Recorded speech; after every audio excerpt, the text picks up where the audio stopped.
Hello, I'm Greg, an artist, designer and printmaker here in Kent. Allow me to introduce you to the Studio Diaries of Circa1990.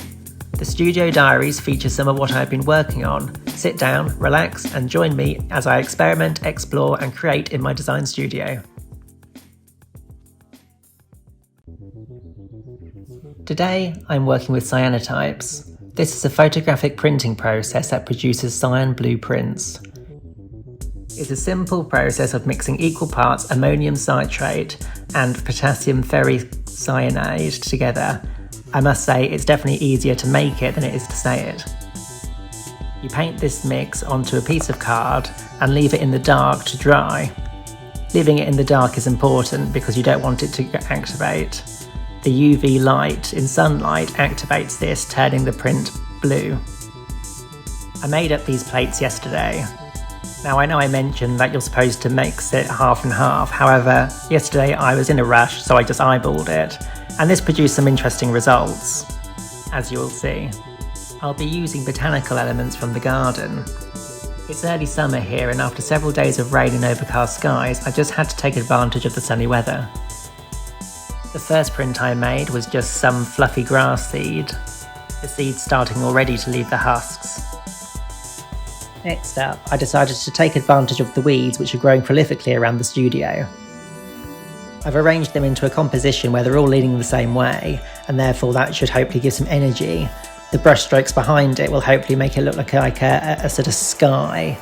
So I'm hoping to create a sense of movement with this one. Washing away the leftover chemicals will reveal the picture. Then I take it outside into the air to dry. The oxygen in the atmosphere will react with the chemical further, making it a really deep cyan blue. Next up, I wanted to make more of a playful composition. Finding these flowers in the garden gave me the idea to make a sort of butterfly print using the petals as a butterfly, and then there's the other parts of the plant as the stem. I laid out the composition, but what with the stem and the buds being so thick, I wasn't sure how well it would work since the light would be able to spill in around the foliage. Since the glass couldn't lay flat, I found the composition moved a bit whilst I brought it out into the sun. This experimentation, however, is all part of the fun of the process.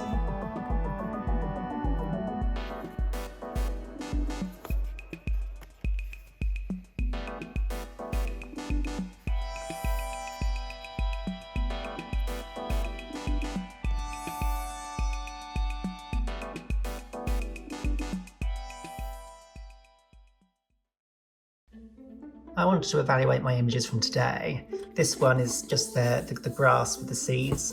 It's very fluffy, where the seed cases were coming open and then releasing the seeds. And I feel like in a way that you get some action there, where the seeds have come out and set on the glass. There's a sort of rusting, and I believe this comes from not having a very accurate mixture. You're supposed to mix one part to one part.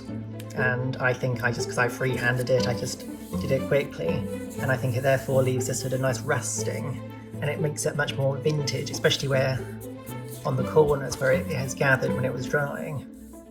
And also I like the brush strokes, so you get some of the white behind of the original paper.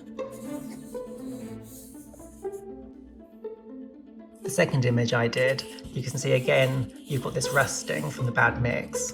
However, you also get some really nice clear bits where the mixture was much better. I particularly like this sort of speckled effect here. I wouldn't know how I'd be able to recreate that, but it has such a beautiful colour, the richness of it. And again, because this plant is very flat, it held itself against the glass really well, and you've got a really nice clear image. I've laid them all in the same direction, and that gives a bit of movement to the piece. My final piece of today was this composition with the plant and the little buds and the branches, and then one of the flowers sort of shaped into a little butterfly. This I don't think was particularly successful. I don't think the colour and the clarity worked particularly well. Because the plant was so thick, the glass couldn't lay on it very flat, and as a result the light has been able to bounce around between the plant and the surface, which has given this sort of ghosting, which I feel like it removes from the clarity. It didn't give the sort of brightness that I wanted.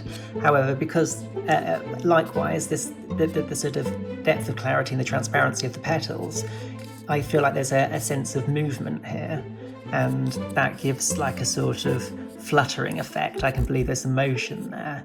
So if I were to do it again, I think I would try and layer these up so you've got a better depth and maybe a better impression of maybe a butterfly, and maybe some sort of body here would be good. But again, I really do quite like this effect of the bad mix. You get a sort of speckled colour, and the sort of it frames, so it has its bled where the cut is. I think that's a really nice effect.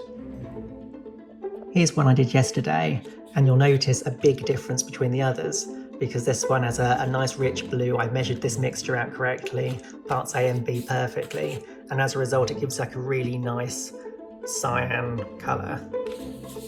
There's a plant here, and I just laid, it's like a weed which grows quite aggressively in our garden and strangles everything, so I'm quite happy to pull this one out. But it has these, where it twists itself around these the other plants, it holds itself away from the glass, and therefore you get some ghosting as it's away from the glass. And when it's all in contact with the paper underneath, then you get a nice clear crisp outline. And again, because the leaves are 3D, when they form themselves onto the surface, you get some which are ghosting, where it's holding away from the paper, and other lines which are nice and crisp, where it managed to hold itself really firmly against the paper. Here's another botanic print which I did yesterday. It's much lighter. I think part of that is the bad mix, but also I didn't give a very long exposing time.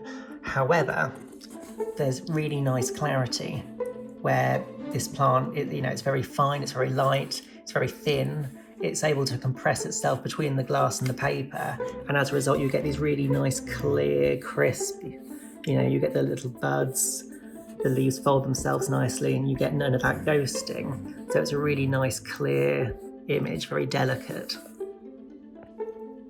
Lastly, yesterday I did an experiment with a 3D object. This is a man-made a lantern, like a sort of Moroccan themed lantern, and being 3D and cylindrical, I wanted to see how well it would work, shining the light through. The light can't face it directly, it's got to come in through the top, and as a result I think it gets like a bit more of a gradient, where the sun affects it in different places. I took this idea a bit further and made an A3 print. Again, we've got the uneven mix, but I think it really works for this particular print. On that being, it's man-made, it was a brass lantern, I feel like, you almost get that sort of idea through. And, it spreads between the white and the blue. This followed 3 sides of the lantern.